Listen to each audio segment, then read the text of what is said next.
Muy buenas tardes a todos. Mi nombre es Denis Small de la organización de LaRouche. Este es el informe semanal. Hoy es el 13 de julio, lunes 13 de julio. Ahora vamos a empezar con una referencia a lo que pasó en particular en la reunión de la OTAN que se realizó hace un poco menos de una semana, el 7 y el 8 de julio en Turquía. Y cuentas resumidas, lo que ocurrió ahí es que la OTAN declaró tres guerras, tres guerras. Bueno, ya estaban declaradas las guerras o se estaban librando de todas maneras, pero en esos tres frentes, en esos tres teatros de guerra, la OTAN logró exacerbar la situación de una manera muy grave que afecta al cuadro estratégico general que estamos enfrentando. En dos de estos teatros de guerra, lo de Irán y la situación de Ucrania, si bien han habido algunas iniciativas tentativas muy tenues por lograr algún tipo de negociación, en ambos casos la manera en que se había organizado o los acuerdos a los que se habían llegado contenían las semillas de su propia destrucción. Dicho de otra manera, no nos sorprende, no nos debería sorprender para nada que esas situaciones no han durado y que estamos ahora de nuevo ante, en esos dos casos, una situación que se corre el gran peligro de que eso se pueda extender y escalar a una confrontación nuclear. Sobre el tema de Ucrania, lo que decidieron en la reunión de la OTAN es, primero, Trump accedió a lo que había sido la demanda constante de Zelensky y de los británicos que controlan a Zelensky, de que se le permita construir en territorio de Ucrania los misiles Patriota. Ahora, eso va a tomar mucho tiempo, no es una cosa de hacerlo en 20 minutos. Se requieren muchos elementos previos para poder construir eso. Quién sabe si lo van a poder lograr técnicamente o no, pero el impacto político de esto, eso es instantáneo, porque la declaración de eso es que sí, respaldo absoluto y total a la parte militar y bélica de Ucrania en esta guerra de la OTAN en contra de Rusia. Elemento número uno. Elemento número dos sobre Ucrania y esa situación es que se acordó que Alemania le compraría a Estados Unidos 400 misiles Tomahawk por un costo total de 1.200.000.000.000 de dólares. Bueno, no sé si son euros o dólares, pero no importa, es más o menos esa cantidad.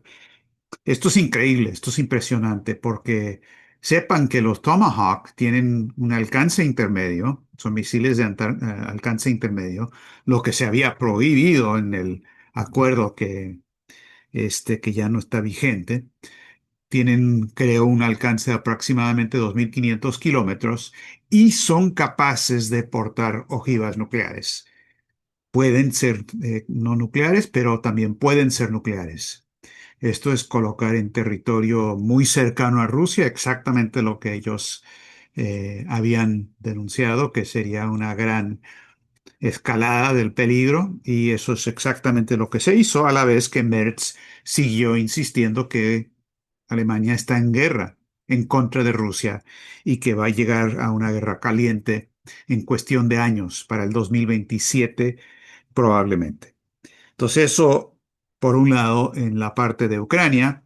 En la cuestión de Irán, también en la reunión de la OTAN, pero no con eso como el teatro de guerra, pero se aprobó plenamente el respaldo a las locuras de Trump y de la gente más agresiva de los neoconservadores en Washington. Ya el memorándum de entendimiento es letra muerta, no queda nada de eso. Han habido ataques y contraataques en los últimos días, como ustedes saben, entre Estados Unidos e Irán. En realidad, esta no es una situación de dando y dando. Lo que pasa es que Estados Unidos está provocando. Toda esta última vuelta empezó con el hecho de que había un convoy de barcos petroleros y otros que querían y trataron de pasar por el estrecho de Hormuz con una escolta de la Marina de Guerra de Estados Unidos. Y en varios de los casos y otros posteriores, estos barcos estaban navegando sin sus transmisores, es decir, estaban violando todos los acuerdos a los que se habían llegado y por lo tanto Irán tomó medidas. Estados Unidos reaccionó ante eso.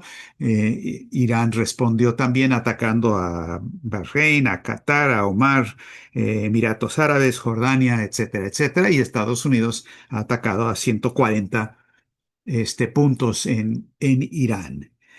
Último de hoy, lo más reciente es que Trump declaró este, en Truth Social, como suele hacer sus anuncios presidenciales, que de este momento en adelante el estrecho de Hormuz queda bajo control de Estados Unidos y solo de Estados Unidos, y Estados Unidos va a garantizar el libre tránsito y que a cambio de ese gran servicio que Estados Unidos va a suministrar, Estados Unidos va a cobrar el 20% de lo que es el valor de todos los productos que transitan por esa región.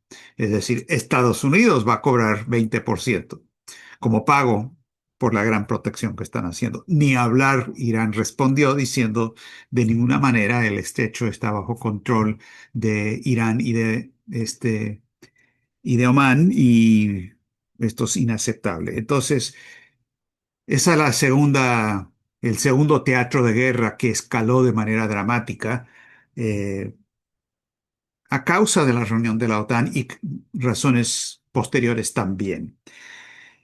La tercera guerra o el tercer teatro de guerra, que a veces la gente no reconoce como tal y simplemente se hacen los tontos al no querer reconocerlo. Estamos hablando del elefante que está en la sala, es el problema del desplome económico, del colapso económico, del hecho de que tenemos no solamente una crisis financiera como tal, sino algo que ha agravado la parte físico-económica.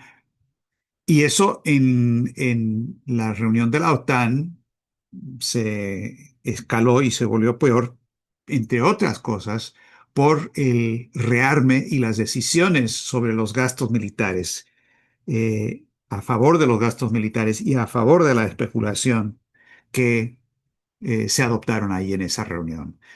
Quizás lo más inmediato de todo esto es el Banco de la OTAN que propuso Mark Carney, y que está avanzando, que es la idea de tener un banco para la seguridad y la resiliencia, como dicen, y la defensa, que va a emitir $1 billón al año, no para actividades productivas de ninguna manera, sino para compra de armas, para facilitar toda la política de economía shaktiana de rearme, que a la vez mantiene la burbuja especulativa, hunde la economía productiva y fortalece nada más el lado del complejo militar industrial financiero, con las consecuencias que va a tener para la extensión de los diferentes teatros de guerra. Entonces, esa es una situación que realmente es una tercera guerra que se vio atizada en la reunión de la OTAN. Para caracterizar esto en términos reales de economía física, es una situación donde se está desplomando a nivel mundial, pero de manera muy específica en varios países, lo que LaRouche denominó la densidad relativa potencial de población. Es decir, el poder, la capacidad que tiene una economía física de una nación o una región o del planeta por mantener una población y una densidad demográfica correspondiente hacia el futuro en condiciones de mejoría de sus condiciones de vida, que es lo que debería ocurrir con la densidad relativa potencial de población. Cuando eso se reduce, como está ocurriendo y ha estado ocurriendo en las últimas décadas a nivel mundial, tiene varios resultados que son, en esencia, los cuatro Caballero del Apocalipsis, los jinetes del Apocalipsis, entre otras guerras y también epidemias y también situaciones como los que estamos viendo ahora de despoblación a través de emigración masiva. Hoy día una compañera nuestra nos estaba dando un informe sobre la situación de Albania. Ya es de ahí, acaba de regresar. Hay una reducción de la población de Albania, de la población natural que había habido de 4 millones a 2.800.000. Es decir, una reducción de un tercio de la población que se ha ido del país, que se ha tenido que ir del país para tratar de sobrevivir. Quizás el ejemplo más dramático de esto es lo que pasa con Ucrania, donde hay una despoblación masiva, y no nada más porque están matando a sus propios jóvenes y no tan jóvenes que están enviando al frente, sino también porque una gran cantidad de personas están huyendo del país porque no pueden y no quieren estar ahí. Los números son inexactos, pero la población anteriormente era por lo menos de 40 millones, quizás un poco más, y hoy día está en por lo menos, o cuando más, 30 millones, y bien podría ser por ahí de 25 millones de ucranianos. Ahora, uno puede tratar de encontrar la razón inmediata en causas específicas, pero la causa fundamental es que se está desplomando la densidad relativa potencial de población a nivel internacional, con resultados como lo que estamos viendo. Entonces, está la tercera guerra, o el tercer frente de la guerra, que tenemos que tomar en consideración porque es la que está atizando todo lo demás. Es el elefante que está sentado en la cocina, en la sala, en todos lados, haciendo lo que hacen los elefantes. Ahora, sobre esta cuestión de la economía. Bueno, sacaron un informe hace un par de días, el Instituto de Asuntos Energéticos. No es la Agencia Internacional de Energía Atómica o una de las agrupaciones internacionales. Es un grupo privado, pero ellos calculan que el problema de la falta de petróleo por lo del estrecho de Hormuz está mejorando un poco, porque han logrado lo que ellos llaman, y esto no lo estoy inventando, ellos dicen, hemos logrado la destrucción de la demanda. O sea, si falta oferta, hay que destruir demanda. ¿Qué quiere decir eso? Bueno, están destruyendo la demanda en los países asiáticos en particular, donde están cerrando las gasolineras, no hay petróleo, no hay diésel para la agricultura, no hay producción en la industria y está afectando al resto del mundo también, África, especialmente los países del sur. Y esta destrucción de la demanda, según estos grandes expertos, es algo muy recomendable y con cierto éxito, si logran destruir más demanda, aún con todo el problema del estrecho de Hormuz, vamos a lograr, dicen ellos, una situación de un superávit en la producción de petróleo para el año 2027 aproximadamente. Ahora, esto es tan loco como parece. O sea, por supuesto, se puede producir un superávit de alimentos también muy fácil a nivel internacional. Simplemente envía a 1 millón, 2 millones a un campo de concentración. No hay que darles de comer, dejan de comer e inmediatamente la proporción de alimentos disponible per cápita aumenta. Simplemente destruyendo esos per cápitas. Esta es la lógica de una economía fascista y en eso estamos. Esa es la economía shaktiana. La UNESCO publicó un informe que en 113 países a nivel mundial el servicio de la deuda a estas alturas en cada uno de esos países es mayor que el gasto en educación. Habrían miles de ejemplos parecidos, lo que no se está haciendo en términos de los gastos en salud, en producción qué sé yo, de alimentos, de energía que requerida, etcétera, etcétera. Pero simplemente en la educación, esto nos da una idea de lo que está pasando. Ahora, la Reserva Federal se reunió con el nuevo jefe de la Reserva Federal, Kevin Warsh, y a pesar de que Trump había insistido que tenía que aumentar, perdón, que tenía que reducir las tasas de interés para oxigenar la burbuja especulativa, incluida la burbuja de las criptomonedas en que está invertida la familia de Trump, y quería eso y también para ayudarlo para las próximas elecciones. No pudieron hacer eso. El mismo Kevin Walsh, que fue designado para esta tarea por Trump, no pudo hacerlo. Dejó las tasas de interés en tal y como están, que están en un nivel todavía bastante alto, y todos los mercados están diciendo que las tasas de interés van a aumentar, van a empezar a aumentar de nuevo para octubre. Ahora, esto va a producir un crack, pero lo opuesto también produce un crack, solamente de una manera diferente. Si tú tienes un globo que está por explotar, si no lo mantienes, eso va a haber una implosión y va a haber un colapso. Si tratas de inflarlo más con más emisión cuantitativa o más criptomonedas, también va a estallar. Eh, y esa es la situación que tenemos. El aumento de las tasas de interés ya ha producido una situación en Estados Unidos donde hay un colapso en el mercado de compra de casas, de viviendas, ha bajado por primera vez en décadas, y si sigue aumentando, como va a ocurrir, va a ser todavía peor. Varias burbujas van a estallar con un aumento de la tasa de interés. Esa es la realidad por ese lado. Ahora les quiero hablar un poco de Estados Unidos, antes de regresar a lo de Irán, lo de Ucrania y lo de Iberoamérica. En Estados Unidos estamos viendo un sinnúmero de fisuras eh, en el mundo político. Se está resquebrajando.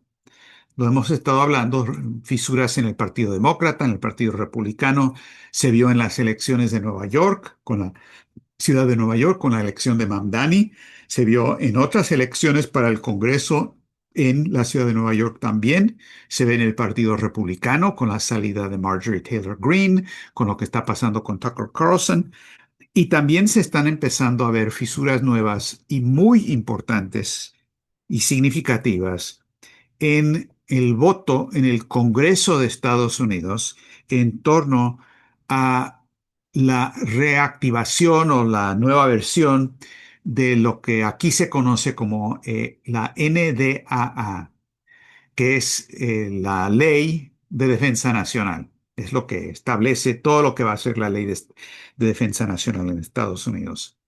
Ahora, lo que han introducido este año por primera vez es algo que en la versión para el Senado es el apartado 219 y en la versión para la Cámara de Representantes es el apartado 1217. Les doy los números no para que se acuerden, pero es importante entender que hay dos apartados, una versión para el Senado, otro para la Cámara, que proponen por primera vez en la historia de Estados Unidos la integración directa total de los servicios de inteligencia y militares de Estados Unidos con Israel. Ahora, una persona cínica podría decir, bueno, pero si han estado totalmente integrados, ¿qué hay de nuevo en esto? Es cierto que ha habido mucha integración, pero esto es casi fusionarlos para que Israel ya no dependería de que el Congreso apruebe dinero cada año para respaldar a Israel, cosa que han estado haciendo, pero hay un terremoto político en Estados Unidos de oposición a que se siga financiando el genocidio en Gaza, como se vieron en estas elecciones. Entonces, la idea es quitar ese asunto del debate político en Estados Unidos simplemente haciendo una fusión. Ahora, esto es una cosa realmente peligrosa y está empezando a haber una rebelión en Estados Unidos al respecto. Thomas Massie, el republicano, representante republicano de Kentucky, presentó una enmienda para que se tiene que debatir para no aprobar estas dos resoluciones, una del Senado, otra de la Cámara. Y se están haciendo maniobras por parte de los líderes en las dos, la Cámara y el Senado, para que ni se debata la resolución de Massie. Massie está diciendo que si eso no se hace, él va a votar en contra y quizás no se aprobaría sin su voto. Entonces hay una estira y afloja muy importante. Nosotros estamos muy movilizados sobre este tema para explicar lo que significa que Estados Unidos esté totalmente integrado con la política del gobierno de Netanyahu, que es la política de Londres, de genocidio total. Es inaceptable. Diane Sare, la candidata presidencial, la ruchista, el 9 de julio sacó una declaración, un volante nacional que lleva el título No a la fusión con Israel ni con ninguna otra nación. Y dice, comprometerse a tal cooperación con cualquier país extranjero supondría una amenaza para la seguridad nacional de Estados Unidos y la seguridad del pueblo estadounidense. Y luego sigue, pero no se trata de cualquier país, se trata de Israel, un estado que actualmente está gobernado por criminales de guerra que están cometiendo genocidio y limpieza étnica contra Palestina y Líbano. Y ella hace un llamado a toda la población a que llame a sus congresistas, que movilicen sus grupos antiguerra para parar esta fusión que están programando. Algo de impacto se está teniendo porque, por ejemplo, un congresista que tiene el nombre de Adam Smith, no es el otro Adam Smith, ese ya murió afortunadamente. Pero este es un congresista republicano bastante liberal, como su tocayo, el otro Adam Smith, pero que acaba de anunciar que él, a pesar de que tiene muchos vínculos con Israel y recibe dinero del grupo de cabildeo pro-Israel que se llama AIPAC, me dicen que es demócrata, ¿ok? Pero de todas maneras, pro-Israel, totalmente pro-Israel, pero él acaba de anunciar que siempre no está a favor de esta resolución porque sí quiere que haya un Israel muy fuerte, pero está totalmente en contra de lo que está haciendo Netanyahu en Palestina y el genocidio, y por lo tanto está de acuerdo con Masi de que se tiene que debatir esta cláusula que fusiona la inteligencia de Israel con la de Estados Unidos y yo diría con la del Reino Unido también. Eh, entonces, ese debate es muy importante. También esa misma versión de la NDAA contiene fondos de capitalización que el Pentágono puede movilizar para invertir, no para comprar armas, eso ya está, sino que tiene el derecho para usar esos fondos multimillonarios para comprar acciones en compañías supuestamente que tienen producción militar o que sean de inteligencia artificial que el Pentágono respaldaría invirtiendo dinero en la bolsa de valores. Cosa absolutamente insólita. Esto es verdaderamente economía shaktiana, lo que estamos viendo. Ahora, Netanyahu está de visita en Estados Unidos esta semana, pero falleció ayer de manera totalmente inesperada el senador Lindsey Graham. Eh, y por más que yo diga que en paz descansen, él no va a descansar después de su muerte porque él está en el infierno, se lo garantizo, porque no había una sola guerra en existencia o por haber que no respaldó Lindsey Graham. Más que derechista, un halcón absoluto y total. Estaba en Ucrania y al regresar es cuando tuvo un problema cardíaco y falleció. Esto es importante porque él tenía un voto muy importante en las comisiones, en el Senado y también era una persona que respaldaba fuertemente a lo que hace Trump y más en cuanto a las guerras. Entonces, ese es un factor importante. Ahora, algo que conecta esta situación de Estados Unidos con el problema de guerra y lo de Irán en particular es lo que Trump anunció hace un par de días, creo que fue hace 2 días, si no me equivoco, donde dijo, eh, si Irán me asesina o trata de asesinarme, yo ya giré instrucciones de que las Fuerzas Armadas de Estados Unidos van a aniquilar a Irán. Tenemos todos los misiles ya armados y listos y vamos a simplemente desaparecerlos en tierra arrasada, cosa que había amenazado anteriormente, si me atacan o hay un atentado en contra mía. Ahora, esto es muy curioso porque nadie había hablado de eso, aparentemente. Pero luego salió un artículo en el Wall Street Journal donde ellos afirman, y no me consta, Se los paso al costo, pero me parece muy interesante.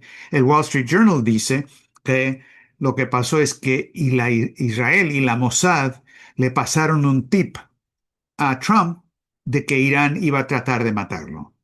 Ahora, esto es lo que siempre hace Israel, ¿verdad?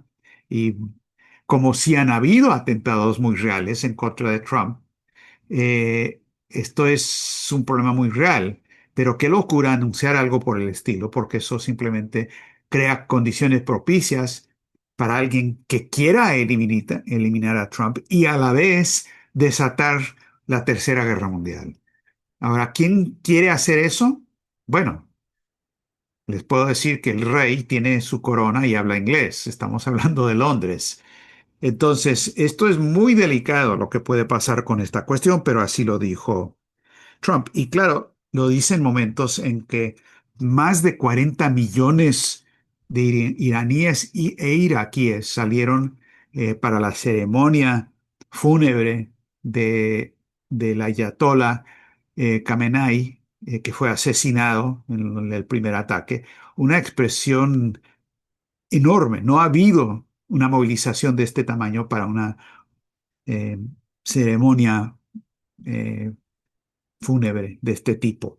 Y obviamente entre la gente que apoya al gobierno y aún gente que no apoya al gobierno salieron de manera masiva para expresar esto. La situación de Irán, perdón, de Ucrania, extremadamente grave y ha crecido la gravedad por lo que ha pasado en la reunión de la OTAN y el hecho de que con ese respaldo los países bálticos, varios como Letonia, por ejemplo, y también Lituania han respaldado lo que Polonia ya solicitó, que es que se coloquen armas nucleares de Estados Unidos y la OTAN en territorio de Polonia. Entonces, esto es realmente reducir aumentar el peligro de guerra de una manera muy drástica y los rusos han respondido. Peskov dijo, sabemos que en Finlandia se ha tomado una decisión similar. Los estados bálticos seguramente intentarán seguir el ejemplo de Finlandia y hacer lo mismo. Dijo que lo están haciendo para aumentar su seguridad y luego dijo Peskov, al contrario, aumentará significativamente el nivel de peligro para ellas, ya que se tomarán contramedidas contra estos países para que podamos garantizar nuestros intereses. O sea, ellos mismos se están poniendo en la mira, se están poniendo una diana para un ataque nuclear, si eso estalla. Lavrov, en declaraciones que hizo en Mozambique el 9 de julio, fue tajante. Dice, ya hemos planteado nuestras evaluaciones de los últimos acontecimientos relacionados con Ucrania, así como las acciones de Occidente, que aunque finge estar dispuesto a dialogar, ha pasado ahora, tal y como han anunciado los europeos, a lanzar auténticos ultimátum contra la Federación Rusa. Y dice, esta película ya la conocemos. Querían negociar en el 2014, el 2015, el 2019 y hasta en el 2022 y todo estaba arreglado, salvo que no estaban de acuerdo, al final de cuentas. Y dijo Lavrov, ya no creeremos a Occidente cuando diga que quiere soluciones negociadas. Esa reserva de buena voluntad y esperanza se ha agotado definitivamente. Ahora, esa es política nacional de Rusia, pero también es política de Estado de Rusia. Una declaración de Patrushev, que ahora es secretario de Asuntos Marítimos, pero su cargo, su función es mucho mayor que eso. Él fue el director de seguridad del Consejo de Seguridad de Rusia por 18 años, algo así. Es íntimo de Putin, era íntimo, sigue siendo íntimo de Putin. Y él dijo lo siguiente en una entrevista con la revista Vesti. Dijo, Trump y Estados Unidos realmente quieren resolver el asunto y llegar a un acuerdo. Los euronazis de Europa no quieren llegar a ningún acuerdo bajo ningún concepto. Están haciendo todo lo posible para garantizar que aunque Ucrania acceda a llegar a un acuerdo, esto no suceda en ningún caso. Y así por el estilo. Entonces hay gente que mira estas dos declaraciones, la de Lavrov y la de Patrushev, y se pregunta, bueno, pero ¿cuál es la política? ¿Y están o no están a favor de las negociaciones? Las dos son la política de Rusia. Simplemente pensemos no como observadores y comentaristas, sino pensemos un momento como Putin. ¿Qué harías tú como Putin? Y claramente hacen una declaración sobre lo que saben que está ocurriendo y que no creen en las negociaciones, pero siguen tratando de alguna manera de jalar a Estados Unidos y a Trump en particular, porque saben por todos los horrores que está cometiendo, no tiene la misma dinámica que existe con los euronazis y Londres. Y esa es la realidad sobre la que están operando.